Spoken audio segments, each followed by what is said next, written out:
Araw nga ito ng linggo at kami nga ay papunta nito sa Cainta at may pabasa nga si nanay. Super late na nga itong pag-upload ko ng video na ito dahil ito nga ay naganap pa noong March 17. Dahil nga itong mga clips na ito ay nasa cellphone nga ni Nicole at wala na ngang storage nga yung cellphone ko kaya naman nakigamit na nga lang muna ako sa kanya. Bali kami nga lang apat na mag-iina ang pumunta at hindi na nga kasama yung panganay ko. Si nanay naman ay Sabado pa lang ng hapon ay umuwi na nga ng Cainta dahil nga sila ang magsisimula ng pagbasa roon. Anyway mga mare, dito na nga kami sa may bandang Cainta nga dito nga sa STI at sasakay pa nga kami ng tricycle para naman makarating nga kami doon nga sa pupuntahan namin. Pasensya na nga agad mga mare kung nahihilo nga kayo sa video na ito.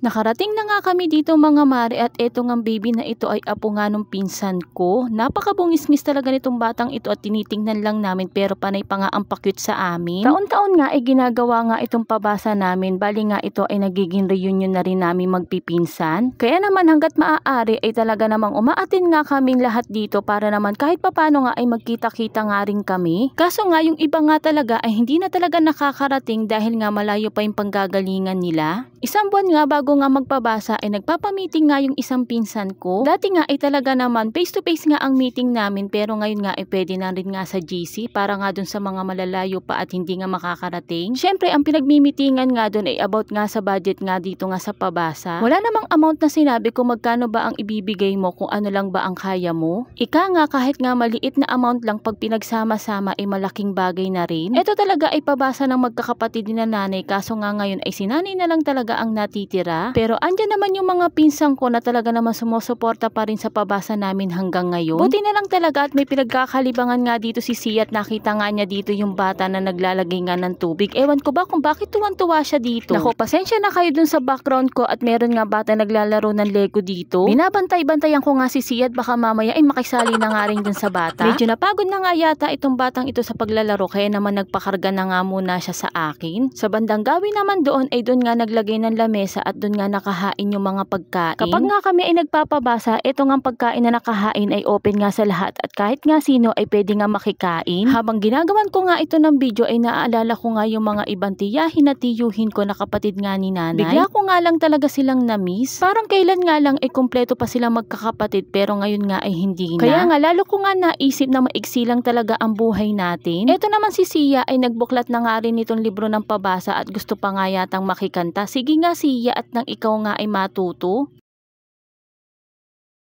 Nakiupo na nga rin ako dito sa mga bumabasa at kahit papano naman ay sumasabay rin ako. Yun nga lang hindi ko talaga nilalakasan ng boses ko. Si Sia naman ay pinababayaan ko nga maglakad-lakad dito para naman nga hindi mainip at nakakita na naman siya ng kalaro at ito nga'y apo rin ng pinsan ko. Sabik talaga sa kalaro ito nga si Sia dahil dito naman sa bahay ay wala nga siyang kalaro. Kaya naman tinatanaw-tanaw ko din siya at baka kung saan naman pumunta at magtatakbo. At pinuntahan ko na nga rin talaga si Sia at medyo nga lumalayo na nga ang paglalaro nila. Meron nga silang tinitingala nga dun sa may bubong ng bahay at tinuturo nga niya sa akin yung pala'y mga kalapati. Tuwang-tuwa talaga to si Sia dito nga sa mga kalapati kaya naman tinititigan nga niya at napapahuni pa nga siya. Bihira lang talaga makakita ng ganito si Sia at bihira din naman makalabas ng bahay ito. Malapit-lapit na ngang matapos yung ngang pabasa at eto ngang pinsan ko ay nilabas na nga rin itong pansit na niluto niya. Ang sabi nga ng pinsan ko ay kumain na nga ang gustong kumain. At hindi na nga ako nagpatumpik-tumpik pa at kumuha na nga ako nitong pansit para naman matikman ko na nga rin.